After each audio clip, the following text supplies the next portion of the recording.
سورۃ النساء کی آیت نمبر 44 سے آیت نمبر 50 تک 7 آیات کریمہ آج کے درس کا حصہ ہیں۔ ان 7 آیات کریمہ میں اللہ تبارک و تعالی نے جو بات بیان فرمائی ہے اس کو سمجھنے سے پہلے یہ بات عرض کرنا ضروری سمجھتا ہوں کہ اس آیت تک یعنی آیت نمبر 43 تک سورہ مبارکہ کے آغاز سے لے کر یہاں تک مختلف احکامات بیان ہوئے ہیں۔ کیا بیان ہوا ہے؟ مختلف احکامات۔ اب یہاں سے آگے احکامات کا سلسلہ روک دیا گیا ہے اور یہاں سے آگے جو سلسلہ ہے وہ ہے یہود بے بہبود، ناہنجار اور خسیس اور رذیل قوم کی برائیوں، شناعتوں اور ان کی خرابیوں اور بربادیوں کا یہاں سے ذکر ہے۔ میں پھر عرض کر دیتا ہوں، سورۃ النساء کی آیت نمبر 1 سے آیت نمبر 43 تک مختلف احکامات تھے جن کو ہم پڑھ چکے۔ اب آیت نمبر 44 سے آگے یہود کی بری خصلتوں، ان کی رذالتوں، ان کی خساستوں، ان کی برائیوں کا تذکرہ ہے اور ان کی ناہنجاریوں کا ذکر ہے۔ یہاں سے آگے اس بات کو میں تھوڑا سا اور ایک انداز میں سمجھانے کی کوشش کروں گا، اور وہ یہ ہے کہ قرآن مجید کا اسلوب اور طریقہ کار یہ ہے کہ وہ اگر احکامات بیان کرتا ہے تو ایسا نہیں کہ پوری کی پوری صورت میں احکامات ہی ہیں، یا کوئی قصہ یا کوئی واقعہ یا کوئی مثال یا کوئی نصیحت اور عبرت بیان کرتا ہے تو یہ مطلب نہیں کہ ہر آیت میں وہی چیز ہوگی، بلکہ قرآن مجید وقت، حالات اور ضرورت کے مطابق لوگوں کی اصلاح کرتا ہے۔ لوگوں کی وہ اصلاح کے لیے ضروری سمجھے واعظ تو واعظ کی بات کرتا ہے، اگر اصلاح کے لیے ضروری سمجھے کوئی واقعہ بیان کرنا تو واقعہ بیان کرتا ہے، اگر اصلاح کے لیے ضروری سمجھے کسی قوم کا ذکر، اس قوم کے اچھے اور بروں کا ذکر کرتا ہے، اگر اصلاح کے لیے ضروری سمجھے کوئی حکم دینا تو حکم دیتا ہوں۔ تو قرآن مجید چونکہ اللہ کا کلام ہے اور اللہ تبارک و تعالی اپنی مخلوق کے لیے، اپنے بندوں کے لیے کس وقت کیا چاہتے ہیں یہ اللہ بہتر جانتے ہیں، اسی لیے انہوں نے اپنی مرضی اور منشا سے حکم بھی بیان فرمائے، پھر واقعات کو ذکر کر دیا، پھر مثال بیان کر کے پھر حکم کہیں بیان کر دیا۔ مختلف طریقے ہیں آیات اور اپنا صورتوں میں قرآن پاک کی بلاغت اور فصاحت کے۔ تو یوں سمجھیے کہ اس سورہ مبارکہ کا ایک حصہ جو احکامات سے متعلق تھا وہ ہمارے سامنے گزر چکا۔ اب ایسا نہیں کہ اس سورت میں دوبارہ احکامات آئیں گے، نہیں آئیں گے، لیکن ایک تسلسل کے ساتھ جو احکامات تھے وہ یہاں پر رک گئے۔ اب یہاں سے آگے یہود کی خساست اور رذالت کا ذکر ہے، ان کی برائیوں کا ذکر ہے۔ اب ایک سوال یہ ہے کہ یہود کی برائیوں کو اور ان کی خساستوں کو کیوں ذکر کیا گیا، حالانکہ یہ سورہ بقرہ میں بھی بیان ہو چکے اور ان کی کچھ بری خصلتیں سورہ آل عمران میں بھی بیان ہو چکی، پھر یہود کا تذکرہ کیوں؟ یا کئی صورتوں میں یہود اور نصارہ دونوں کا ذکر ہے، بعض جگہوں میں یہود کا ذکر ہے تو نصارہ کا نہیں، نصارہ کا ذکر ہے تو یہود کا ذکر نہیں، تو ان دو قوموں کو خاص طور پر کیوں قرآن پاک نے زیادہ بیان کیا، اور ان میں سے بھی خصوصیت کے ساتھ یہود کو کیوں زیادہ بیان کیا؟ اس کا جواب 2 وجہ ہیں۔ کتنی وجہ ہیں؟ یہود اور نصارہ کے ذکر کرنے کے 2 مقاصد ہیں، یہ بات ذہن میں بٹھا لیجیے۔ پہلا مقصد یہ ہے کہ قرآن یہ بتانا چاہتا ہے کہ یہود اور نصارہ تمہارے بالترتیب، پہلے نمبر پر یہود پھر نصارہ، یہ تمہارے ازلی دشمن ہیں، جیسے تمہارا باطنی ازلی دشمن شیطان ہے، ایسے ہی تمہارے ظاہری ازلی دشمن یہ یہود اور نصارہ ہیں۔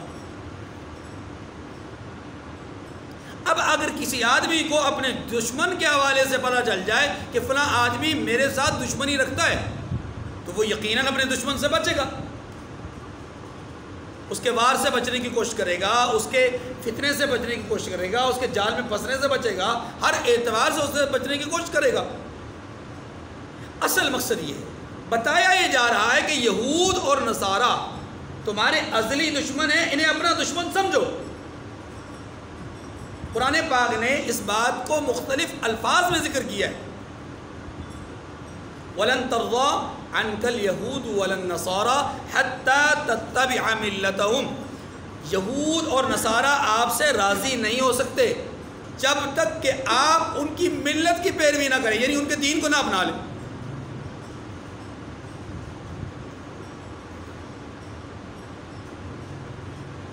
یا ایھا الذین آمنوا لا تتخذوا بطانۃ من دونکم اولیاء، ایمان والو اپنے دشمنوں کو اپنا خاص دوست اور رازدار مت بناؤ۔ یہ اشارہ یہود و نصارہ کی طرف ہے۔ یا ایھا الذین آمنوا لا تتخذوا عدوی وعدوکم اولیاء، ایمان والو یہود اور نصارہ کو میرے اور اپنے دشمن کو اپنا دوست مت بناؤ، اس لیے کہ یہ تمہارے ازلی دشمن ہیں، اور ازلی دشمن کے ساتھ دوستی نہیں لگائی جاتی۔ بے وقوف ہوتا ہے وہ آدمی جو دشمن کو اپنا دوست سمجھے۔ سمجھی؟ تو پہلی بات، پہلا مقصد یہود اور نصارہ کا اس قدر تذکرہ قرآن پاک نے کیوں کیا؟ اس لیے کہ بتایا یہ جا رہا ہے کہ یہود اور نصارہ تمہارے ازلی دشمن ہیں۔ دوسری وجہ، قرآن پاک نے یہود اور نصارہ کا زیادہ ذکر اس لیے بھی کیا ہے کہ قرآن پاک یہ بتانا چاہتا ہے کہ جو بیماریاں، جو روحانی خصلتیں یا روحانی خصاصتیں، رذالتیں ان دو اقوام میں موجود تھیں، ان سے بچ کر رہنا۔ ان میں حسد تھا، ان میں کینہ تھا، ان میں بغض تھا، ان میں برتری کا اپنے ذام، اپنے تئیں برتری کا گھمنڈ تھا، تکبر تھا، غرور تھا، بخل تھا، اور بخل کی ترغیب تھی، قرآن پاک کی آیات کی تحریف تھی، اللہ کے نبیوں کی توہین تھی، اللہ کی گستاخیاں تھیں، اللہ کے نبیوں کی گستاخیاں تھیں۔ یہ ساری باتیں آپ پہلے پڑھ چکے ہیں۔ بتایا یہ جا رہا ہے کہ جن بری خصلتوں میں یہ مبتلا تھے تم ان بری خصلتوں سے دور رہنا، ورنہ یاد رکھو تمہارا حال بھی وہی کیا جائے گا جو ان کے ساتھ ہوا۔ اور دونوں بڑے اہم مقصد ہیں۔ پہلا مقصد ان کے تذکرے کا کہ یہ تمہارے ازلی دشمن ہیں، اپنے دشمن کو پہچانو، ان سے بچو۔ دوسرا مقصد، ان کے اندر برائیاں موجود تھیں، وہ برائیاں تم اپنے اندر نہ آنے دینا۔ اگر کامیابی چاہتے ہو، اللہ کے قریب بننا چاہتے ہو، تو پھر ان والی برائیاں اپنے اندر نہ آنے دینا۔ یہ ہے مقصد ان کے بار بار ذکر کرنے کا۔ اتنی بات سمجھ گئی جی؟ اب آئیے آیات کریمہ کی طرف۔ قرآن پاک نے اسی سورہ مبارکہ کی آیت نمبر 27 میں ایک بات کہی تھی، وَيُرِيدُ الَّذِينَ يَتَّبِعُونَ الشَّهَوَاتِ أَن تَمِيلُوا مَيْلًا عَظِيمًا، وہ لوگ کہ جن کے دلوں میں شبہات موجود ہیں یا جو شبہات کی پیروی کرنے والے ہیں، وہ لوگ کہ جو باطل کی اتباع کرنے والے ہیں، وہ یہ چاہتے ہیں ان تمیلوا میلا عظیما، کہ تم بھی رائے حق سے دور چلے جاؤ، تم بھی بھٹک جاؤ۔ یعنی جو باطل کی اتباع کرنے والا ہے، برائی کی اتباع کرنے والا ہے، وہ یہ چاہتا ہے کہ تم بھی برے بن جاؤ، تم بھی باطل کے اعلی کار بن جاؤ۔ اور اس پہ تفصیلاً میں نے بات عرض کی تھی کہ یہود اور نصارہ اپنی پورے مشنری اداروں کے ساتھ پوری دنیا میں مسلم ممالک میں اپنے پنجے گاڑ کر فلاحی اور کیا کہتے ہیں اس کو، اس طرح کے کاموں اور سماجی کاموں میں لوگوں کو دکھا کر کے کہ ہم فلاحی کام کر رہے ہیں، سماجی کام کر رہے ہیں، خدمت خلق کے جذبے سے سرشار ہیں۔ اس کے نتیجے میں وہ چاہتے یہ ہیں کہ ان فلاحی کاموں اور ان سماجی کاموں کے ذریعے سے تمہارے اندر تمہارے غریب اور پسماندہ لوگوں کے اندر اپنے دین کو بٹھائیں اور تمہارے دین کے بارے میں شکوک و شبہات پیدا کر دیں، تمہیں رائے حق سے بھٹکا دیں۔ اور آج یہی وجہ ہے ہمارے بہت سارے دیہی علاقوں میں عیسائیت، قادیانیت اور رافضیت پھیلتی جا رہی ہے۔ کیوں؟ اس لیے کہ ہم یہ دیکھ رہے ہیں کہ لوگ پیسے کے بلبوتے پر رائے حق سے لوگوں کو ہٹا رہے ہیں۔ اب یہ بات جب آپ کے سمجھ میں آ گئی کہ آیت نمبر 27 میں یہ بات کہی گئی تھی کہ لوگوں، اللہ یہ چاہتا ہے کہ تمہیں یرید اللہ لیبین لکم ویہدیکم سنن الذین من قبلکم، اللہ یہ چاہتے ہیں کہ اللہ تمہیں پچھلوں کے طریقے کی رہنمائی کر کے تمہیں رائے راست پہ چلائیں، جبکہ تمہارا دشمن یہ چاہتا ہے کہ تمہیں باطل کی راستے پہ چلا کر کے تمہیں بدکار بنا دیں، بھٹکا دیں، تمہیں رائے حق سے ہٹا دیں۔ تمہارا دشمن یہ چاہتا ہے، اللہ یہ چاہتے ہیں کہ تمہیں رائے حق پہ چلائیں، دشمن چاہتا ہے رائے حق سے ہٹا دیں۔ اتنی بات مانگی جی۔ اب اسی کے تناظر میں آیت نمبر 44 سے بات سمجھائی گئی ہے کہ محبوب، کیا آپ نے ان لوگوں کو نہیں دیکھا جنہیں کتاب کا علم دیا گیا، کتاب کا کچھ حصہ ان کے پاس موجود ہے، لیکن اس کے باوجود وہ ہدایت پر گمراہی کو ترجیح دے رہے ہیں، اور اس کے باوجود وہ لوگوں کو گمراہ کرنے کی کوشش کر رہے ہیں، اور اس کے باوجود کہ وہ خود گمراہ ہو رہے ہیں، اس کے باوجود کہ وہ ایسے کلمات زبان سے ادا کر رہے ہیں کہ جو کلمات اللہ کے کلام کو تبدیل کر کے کہے جا رہے ہیں، اپنی زبان کو توڑ مروڑ کر، یہ مختلف الفاظ میں عرض کر رہا ہوں تاکہ آپ آیات کو سرسری طور پہ سمجھ لیں، اپنی زبان کو توڑ مروڑ کر ایسے انداز میں الفاظ بول رہے ہیں کہ بظاہر تو لفظ کا معنی درست معلوم ہوتا ہے، لیکن حقیقت میں ان کا مقصد غلط معنی ہوتا ہے، جیسا کہ لا تقولوا راعنا والی بات پہلے ہمارے سامنے آ بھی چکی۔ اب یہاں یہ کہا جا رہا ہے کہ یہ اتنے ناہنجار لوگ ہیں کہ یہ آپ پر، آپ کے دین پر، آپ کے ماننے والوں پر تان بھی کرتے ہیں، تان بھی، اور پھر ستم بالائے ستم یہ ہے، ستم بالائے ستم یہ ہے کہ جب ان سے کہا جاتا ہے کہ سنیے، مان لیجئے، تو کہتے ہیں جی ہم سنتے بھی ہیں، مانتے بھی ہیں، لیکن حقیقت میں وہ ماننے کی بات نہیں کرتے بلکہ نافرمانی کی بات کرتے ہیں۔ اور اسی طرح اس پر اور ستم اس انداز میں بیان کیا گیا کہ یہ مشرک ہو چکے ہیں، اور یہ بھی ستم بیان کیا گیا ان کا کہ یہ اتنے ظالم لوگ ہیں کہ اتنے مغلظات اور اتنا کفر بکنے کے باوجود، اتنی تحریف اور تبدل اور تغیر کرنے کے باوجود، پھر بھی اپنے تئیں الزام میں مبتلا ہے کہ ہم تو انبیاء زادے ہیں، ہم تو خانوادہ نبوت سے تعلق رکھتے ہیں، ہمارے آباء و اجداد تو انبیاء تھے، نحن ابناء اللہ و احباؤ، ہم تو اللہ کے بیٹے ہیں، اللہ کے محبوب ہیں، اس لیے ہمیں تو عذاب ہونا کوئی نہیں۔ یعنی اس حد تک ان کی بے شرمی اور بے غیرتی کی انتہا ہے کہ شرک بھی کر رہے ہیں، اللہ کی گستاخی بھی کر رہے ہیں، نبی کی توہین بھی کر رہے ہیں، لعن طعن بھی کر رہے ہیں، کلمات الہی میں یعنی اللہ کے کلام میں تبدیلی بھی کر رہے ہیں، الفاظ کو بگاڑ بھی رہے ہیں، تغیر و تبدل بھی کر رہے ہیں۔ ان تمام جرائم کے باوجود پھر بھی کیا کہتے ہیں؟ ہم تو پاکیزہ صفت لوگ ہیں، ہم تو نیک سیرت لوگ ہیں، ہمارے اخلاق تو بہت اچھے ہیں، ہم تو معاملات میں بہت اعلیٰ درجے کے لوگ ہیں، ہم تو کسی کو کچھ نہیں کہتے۔ دہشت گرد تم، جھوٹے تم، برے تم، تمہارا مذہب برا، تمہارے لوگ برے، ہم تو بہت اچھے ہیں۔ یہی کچھ آج بھی نہیں ہو رہا؟ رسول اللہ صلی اللہ علیہ وسلم کے زمانے میں بھی یہی ہو رہا تھا، اور آج بھی یہودی خود کو یہ سمجھتے ہیں کہ ہم اچھے ہیں، مسلمان گندے ہیں، اور اسی اچھے کے نعرے میں وہ عراق میں پہنچے، اسی اچھے کے نعرے میں وہ فلسطین میں پہنچے، اور فلسطین میں پہنچ کر کے مسلمان فلسطینیوں کو ایک سائڈ پہ لگا کر کے اپنے پنجے وہاں گاڑ دیے۔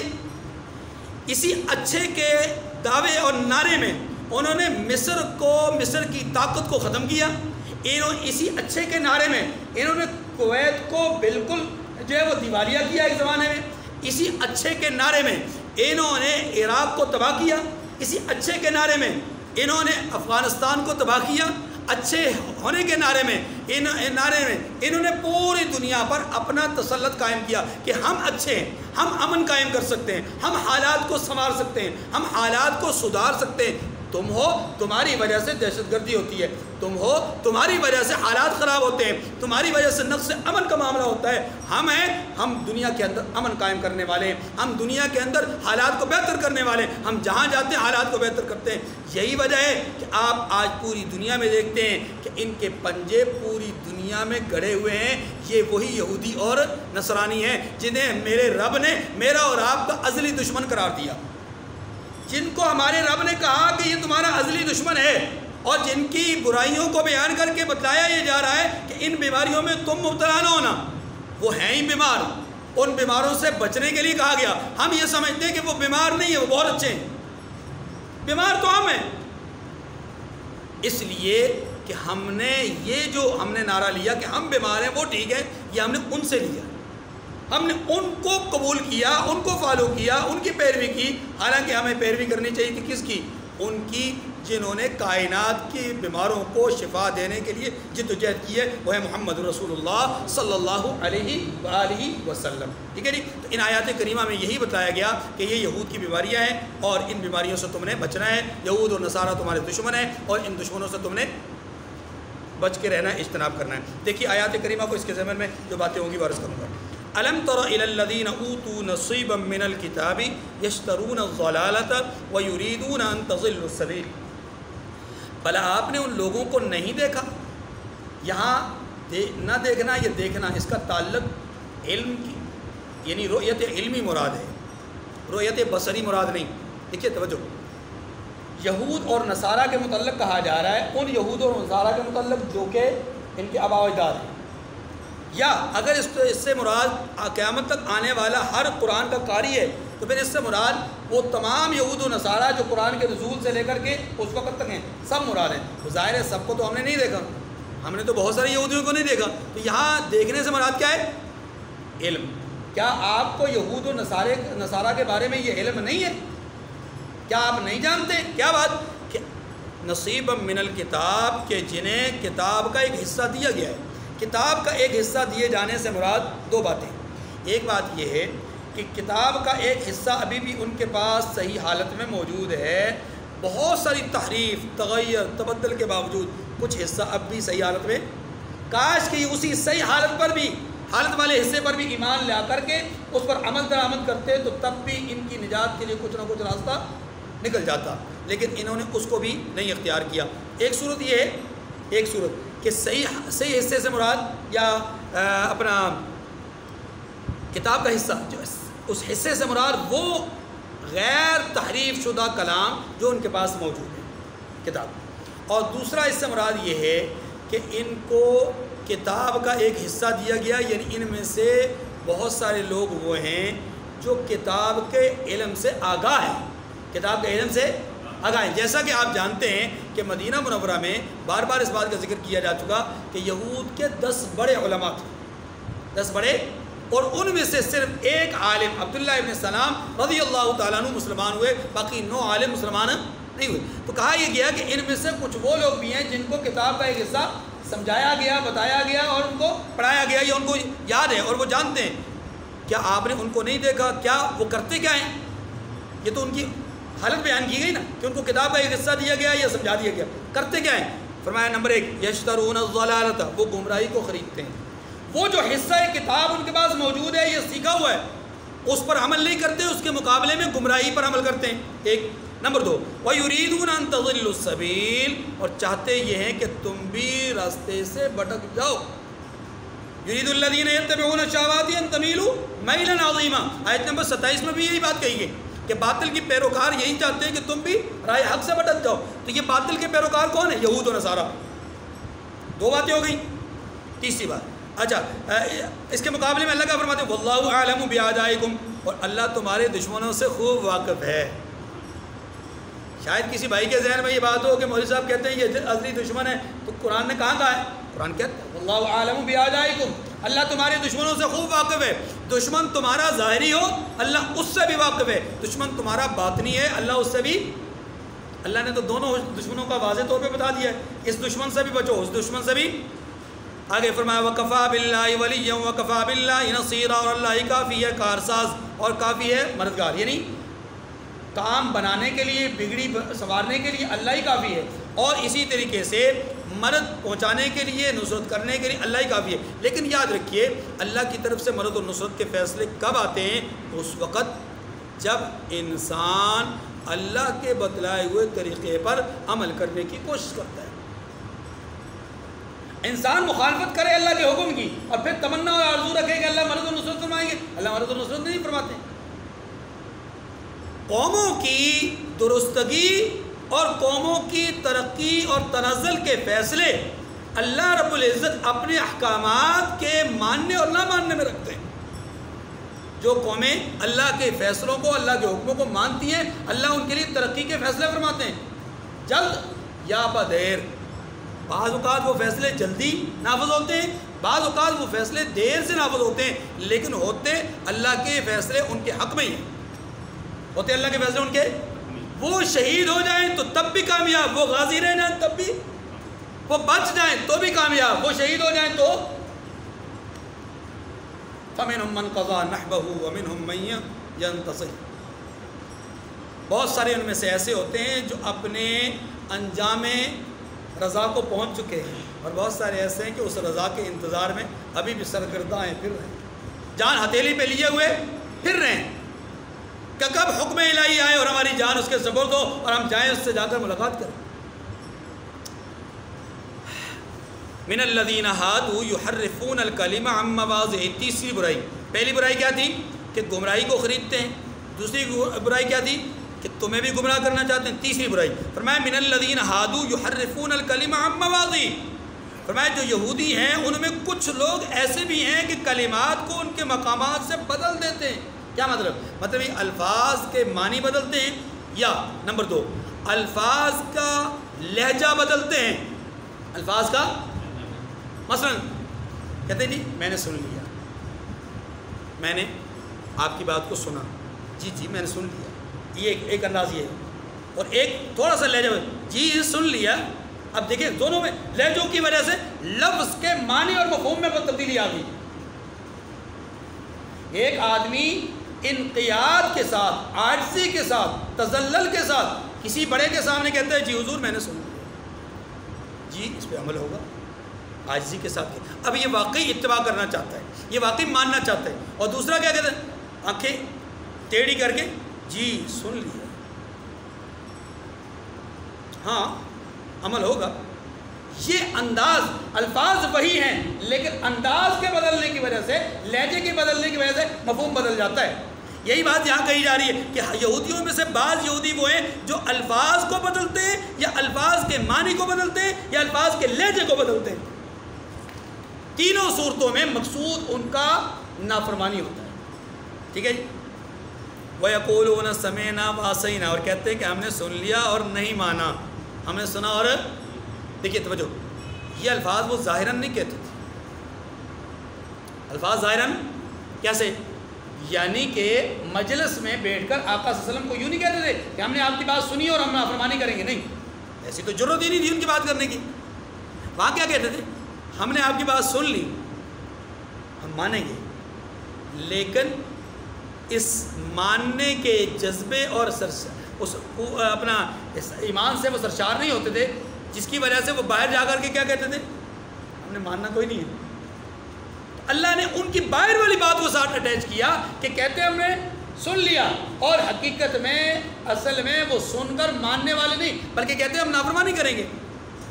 اور اس کی دلیل یہ ہے کہ سورہ مجادلہ میں اللہ تعالیٰ نے اس کا ایک ذکر کیا ہے، وَإِذَا جَاءُوكَ حَيَّوْكَ بِمَا لَمْ يُحَيِّكَ بِهِ اللَّهُ وَيَقُولُونَ لَوْلَا يُعَذِّبُنَا اللَّهُ بِمَا نَقُولُ۔ دربار رسالت میں آ کر کے الفاظ کو چبا چبا کر کے مختلف انداز میں بیان کرتے، بولتے، کہتے، ظاہراً مفہوم کچھ نکلتا تھا، باطناً مفہوم کچھ ہوتا تھا، اور ان کا مقصد باطنی ہوتا تھا، ان کا مقصد کیا ہوتا تھا؟ اب کہتے یہ تھے، باہر نکلتے تو کہتے یقولون لولا یعذبنا اللہ بما نقول، اگر یہ واقعی اللہ کے نبی ہیں تو ہم نے یہ جو لفظ بگاڑ کر بولا اس پہ انہوں نے مؤاخذہ کیوں نہیں کیا، اس پہ پکڑ کیوں نہیں کی، اس پہ ہم پر عذاب کیوں نہیں آیا، ہماری گرفت کیوں نہیں ہوئی؟ اس سے پتہ چلا کہ یہ نبی نہیں ہے، نعوذ باللہ۔ اب دیکھیں نا، اپنے تئیں وہ یہ سمجھتے ہیں، اور اس بات کو قرآن پاک نے یہاں پر ذکر کیا کہ یقولون سمعنا وعصینا، کہتے ہیں ہم نے سن لیا اور ہم نے مانا نہیں. دیکھیں میں اس لیے عرض کر رہا ہوں کہ آپ اس لفظ کا ترجمہ پڑھیں گے آپ کو لفظ سمجھ میں نہیں آئے گا, صرف ترجمے سے یہ بات سمجھ میں. کیوں؟ اس لیے کہ ترجمے میں تضاد ہے. ترجمے میں کیا ہے؟ سمینا ہم نے سنا, واسینا اور ہم نہیں مانے, ہم نے مانا نہیں. یہ الفاظ آپ مجھے بتلائیے اس دربار میں کہہ سکتے ہیں جس دربار میں فاروق اعظم کی تلوار نیام سے ہمیشہ باہر نکلتی ہے؟ بھلا وہاں یہ جرات کر سکتے ہیں جہاں علی المرتضیٰ شیر خدا موجود ہو؟ اس دربار میں یہ الفاظ کہہ سکتے ہیں کہ جہاں پر صدیق اکبر موجود ہو؟ وہاں پر یہ بات کہہ سکتے ہیں جہاں عبداللہ ابن زبیر اور زبیر رضی اللہ تعالیٰ موجود ہو؟ نہیں کہہ سکتے. وہاں کسی کو ضرورت ہی نہیں ہے اس طرح کی نافرمانی کے کلمات کہنے کی. لیکن قرآن نے کیوں کہا؟ قرآن نے اس لیے کہا کہ نافرمانی کے لفظ وہاں نہیں کہتے تھے, نافرمانی کا لفظ مجلس سے اٹھ کر کہتے تھے. تو اللہ نے ان کے ان حالات کو بھی بیان کیا کہ یہاں کچھ کہہ رہے ہیں وہاں پر کچھ کہہ رہے ہیں. ٹھیک ہے جی. وَاسْمَعْ غَيْرَ مُسْمَعٍ. اچھا ایک اور ان کے اندر برائی, اور وہ برائی کیا تھی؟ الفاظ دوہرے ذو معنی الفاظ استعمال کرتے ہیں. ذو معنی الفاظ جیسے یہ بھی لفظ ہے. اب اس لفظ کا ترجمہ سمجھیے. وَاسْمَعْ غَيْرَ مُسْمَعٍ, اور سنیے نہ سنوائے جائیں. سنیے نہ سنوائے جائیں. اس کا معنی کیا ہے؟ توجہ, اس کا معنی اور مفہوم یہ کہ ایک آدمی کسی سے کہتا ہے کہ بھائی آپ میری بات غور سے سنیے, آپ اللہ کرے کہ آپ کو کوئی غلط بات نہ سنا سکے. ایک لفظ یہ ہوتا ہے. اب یہ دعا ہے, یہ کیا ہے؟ دعا ہے. اور ایک یہ کہتا ہے میری بات سنو, میری بات سنو. نہیں تو اللہ کرے تم سننے کے قابل ہی نہ رہو. یہ کیا ہوتی ہے؟ یہ کیا ہوتی ہے؟ بد دعا. الفاظ وہی ہیں, الفاظ وہی ہیں کہ سنیے نہ سنوائے جائیں, لیکن ان الفاظ کا وہ معنی کچھ لیتے تھے, اصل ظاہری معنی کچھ ہوتا تھا. بڑے کی مجلس میں بیٹھ کر اس طرح کا جملہ کہنا ظاہر ہے اس سے مطلب بظاہر غلط نہیں لیا جا سکتا, لیکن حقیقت میں ان کے من کی بات یہ تھی کہ وہ حضور کو بدعا دیتے تھے کہ آپ ہماری بات سنیں, آپ سننے کے قابل نعوذ باللہ نہ رہیں, یعنی آپ کے کان بہرے ہو جائیں. بات سمجھ رہے ہیں؟ دیکھیں کتنی خباثت ان کی رسالت. آپ ہماری بات سنیے, آپ سننے کے قابل ہی نہ رہیں, غیر مسمع. اور اس کا ایک تیسرا معنی بھی ہے, اور وہ تیسرا معنی کیا ہے کہ آپ ہم سے وہ سنیے جو آپ نے پہلے کبھی سنا ہی نہیں. وَاسْمَعْ غَيْرَ مُسْمَعٍ, انسنی بات سن لیجیے. جیسے کہتے ہیں نا بہت سارے لوگ کہتے ہیں جی میں آپ کو وہ کہانی سنانے لگا ہوں. بعض خطبہ کہتے ہیں میں آج آپ کو وہ نکتہ دینے لگا ہوں جو آج تک کسی نے بیان نہیں کیا. واہ جی واہ, سبحان اللہ. 1450 سال کے بعد آج نیا نکتہ کھلا ہے. نکتہ سنجی کرنے والوں کو نیا نکتہ کھلا ہے. وہ کیسے نکتہ کھلتا ہے؟ وہ ایک واقعہ بیان کرتے ہیں. بھائی واقعہ کہاں سے لیا ہے؟ بس واقعہ آگے الہام ہو گیا. تو یہ بھی ایک بدعائیہ جملہ ہے کہ وہ ظاہر اس کا معنی کچھ ہے اور باطن اس کا معنی وَرَاعِنَا لَيَّمْ بِأَلْسِنَتِهِمْ. قرآن پاک کہتا ہے کہ وہ اپنی زبان کو مروڑ کر, اپنی زبان کو مروڑ کر یوں کہتے راعِنَا, ہماری طرف دیکھیے. یہ اس کا لفظی معنی یہ, لیکن وہ اس سے مراد یہ نہیں, وہ اس کو یوں کہتے تھے راعِنَا, یعنی تھوڑا سا لمبا کر کے. اور اس کا معنی ہم پہلے پڑھ چکے ہیں کہ چرواہے کے معنی میں یا عبرانی زبان میں راعین کا لفظ احمق اور بیوقوف کے معنی میں. تو نعوذ باللہ دونوں لفظ اگر چرواہے کے معنی میں لیا جائے تب بھی, بیوقوف کے معنی میں لیا جائے تب بھی, حضور کے لیے ایسے الفاظ استعمال کرنا انتہا درجے کی گھٹیا اور حماقت پر مبنی اور گستاخی پر مبنی اور بے ادبی پر مشتمل یہ جو ہے وہ گفتگو ہے. اور وہ کرتے تھے. قرآن یہی تو کہہ رہا ہے ان بیماریوں سے بچو, یہ بڑے ہی بدتمیز لوگ ہیں, یہ بڑے بدتمیز لوگ ہیں. فرمایا وَطَعْنًا فِي الدِّينِ, اور آپ کے دین میں طعن کرتے ہیں. آپ کے دین میں دیکھیں جی آپ کے نعوذ باللہ کیسے نبی ہیں, لوگوں کو تو کہتے ہیں 4 شادیاں کریں اور خود جو ہے وہ 11 شادیاں کی ہیں, 9 بیویاں ایک وقت میں رکھی ہیں. دین پر طعن کرتے ہیں, دین پر طعن کرتے ہیں. کہتے ہیں دیکھو جی آپ نے ایک وقت میں ایک مرد کو 4 شادیوں کی اجازت دی, تو آپ عورت کو شادیوں کی اجازت کیوں نہیں دیتے؟ آپ حیران ہوں گے. ان کا ایک اعتراض یہ بھی تھا کہ جی دین محمدی میں پھوپھی زاد بہن کے ساتھ, پھوپھی زاد بہن لڑکی کے ساتھ شادی کی تم اجازت دیتے ہو, نکاح کی اجازت دیتے ہو, تو پھر چچا کو بھتیجی کے ساتھ شادی کی اجازت کیوں نہیں دیتے؟ حماقت کی انتہا دیکھیں. یعنی بھتیجے کو اس بات کی اجازت دیتے ہو کہ وہ پھوپھی کی بیٹی کے ساتھ شادی کرے، تو پھر چچا کو اجازت کیوں نہیں دیتے کہ وہ بھتیجی کے ساتھ شادی کرے؟ تان کرنا، تان اس کو کہتے ہیں کہ موقع جہاں ملے، جہاں کوئی وقت ملے، فوراً کوئی حرف تان کر دیا جائے، یعنی کوئی ایسا لفظ کہہ دیا جائے جس لفظ سے شک پڑتا ہو، شبہ پڑتا ہو، یا اپنے مذہب اور اپنے دین کے حوالے سے کسی قسم کا نقص اور عیب ذہن میں پیدا ہوتا ہو، یہ سارا کا سارا تان میں آتا ہے، ٹھیک ہے نا جی؟ احساس کمتری جس کو کہتے ہیں کہ ایسے الفاظ استعمال کرو کہ سننے والا احساس کمتری کا شکار ہو جائے. جیسے عمومی طور پر گھروں میں ساس اپنی بہو کو اکثر و بیشتر تان کرتی رہتی ہے، تو کیا ہوتا ہے؟ اس سے وہ ڈپریشن کا شکار ہوتی ہے، احساس کمتری کا شکار ہوتا ہے کہ نہیں جی؟ یہ ہوتا ہے، یہ یہودیوں والی حرکتیں ہیں جو ہماری چلے. وَلَوْ اور اگر انہم قالوا سمعنا واطعنا، اگر وہ یوں کہتے کہ ہم نے سن لیا اور مان لیا، واسمع وانظرنا، واسمع غیر مسمعین کے بجائے یوں کہتے واسمع، آپ سنیے، غیر مسمع کہنے کی ضرورت بھی نہیں تھی، اور رائنا کے بجائے وانظرنا کہتے، لکان خیر لہم، تو ایسے الفاظ ادا کرنا ان کے لیے کیا ہوتا ہے؟ کیوں؟ اس لیے کہ یہ الفاظ ذو معنی نہیں ہیں، جو الفاظ وہ استعمال کر رہے ہیں وہ ذو معنی ہے. فرمایا وَلَٰكِن لَّعَنَهُمُ اللَّهُ بِكُفْرِهِمْ وَلَا يُؤْمِنُونَ إِلَّا قَلِيلًا، لیکن اللہ نے ان کے کفر کے سبب ان پر لعنت کر رکھی ہے، تو یہ کچھ تھوڑے ہی ایمان لاتے ہیں، یعنی یہ اپنے ملعون ہونے کی وجہ سے ایمان لانے والے نہیں. اب وہ لعنت کیسے ہے؟ جیسے مثال کے طور پر اگلی آیت کریمہ میں آ رہا ہے، اچھا اگلی آیت کی شروع میں کیا آ رہا ہے؟ دعوت ایمان. یا ایھا الذین اوتوا الکتاب آمنوا، اے اہل کتاب ایمان لے آؤ. کس چیز پر؟ بما نزلنا مصدقا لما معکم. اللہ اکبر. اس کتاب پر ایمان لاؤ، ہماری اس کتاب پر ایمان لاؤ جو تمہاری کتاب کی بھی تصدیق کرتی ہے.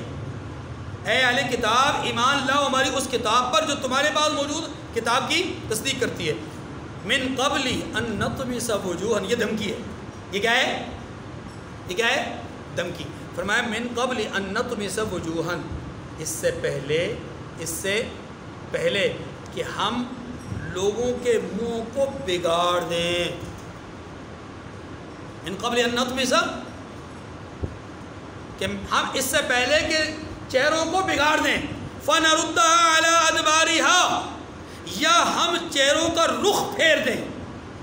چہروں کا یعنی آگے کی طرف ہونے کے بجائے ہم رخ پھیر کر کے گردن کو موڑ دیں. یعنی کوئی بھی عذاب کی شکل ہم تم پر نازل کر دیں اس سے پہلے کہ کوئی عذاب آئے، عذاب آنے سے پہلے ایمان لے آؤ.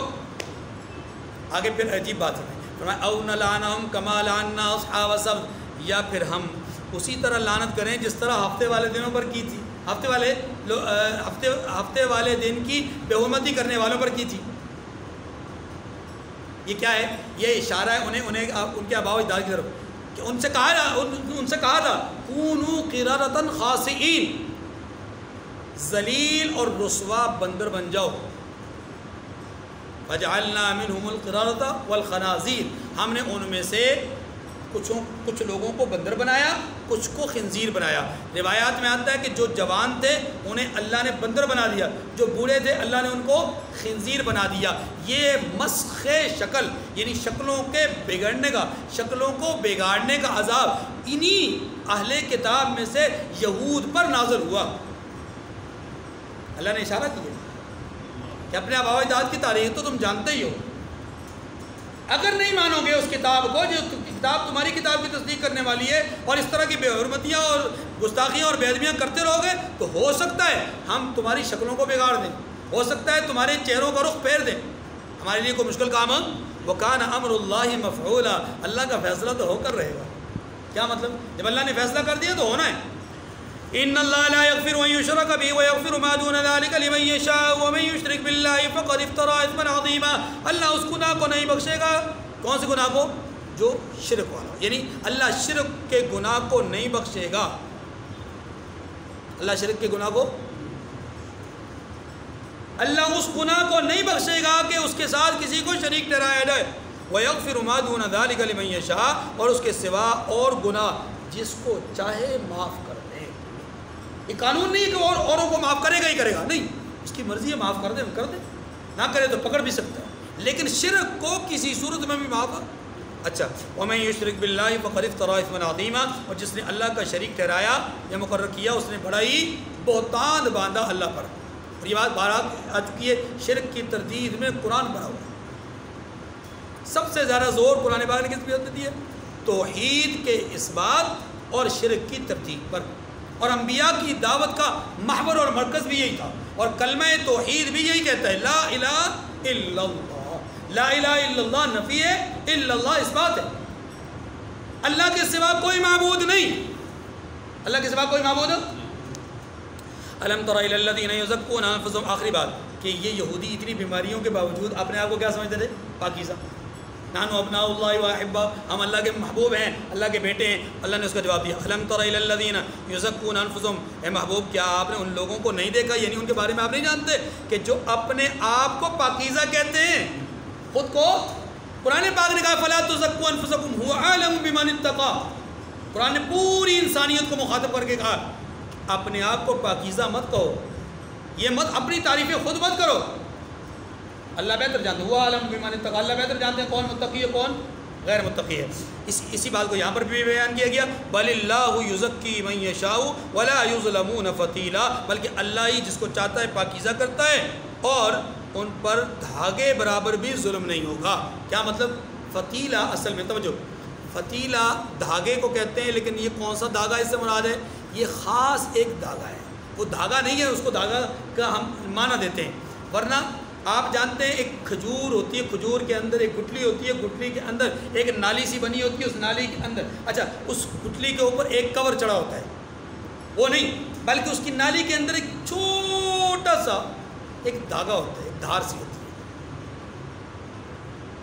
کبھی آپ تجربہ کر کے دیکھ لیجئے گا، دیکھ کے دیکھ، قرآن پاک نے اسی کو فتیل کہا ہے، فرمایا کہ ولا یظلمون فتیلا، اس فتیل کے برابر بھی، فتیل جتنا ظلم بھی نہیں، یعنی اس کی حیثیت کائنات میں ہے ہی کوئی نہیں، اتنا ظلم بھی نہیں ہوگا۔ اللہ اکبر، انظر کیف یفترون علی اللہ الکذب، فرمایا دیکھو یہ خدا پر کیسا جھوٹ باندھتے ہیں، وکفا بھی اسم مبینہ، اور یہی گناہ کھلا ہے اور ان کے لیے کافی ہے۔ کیا مطلب؟ یعنی ان کا شرک والا گناہ ہی ان کی تباہی اور بربادی کے لیے کافی ہے، دیگر بدتمیزیاں بے ادبیاں نہ بھی ہوں تو ان کی بربادی کے لیے یہی گناہ۔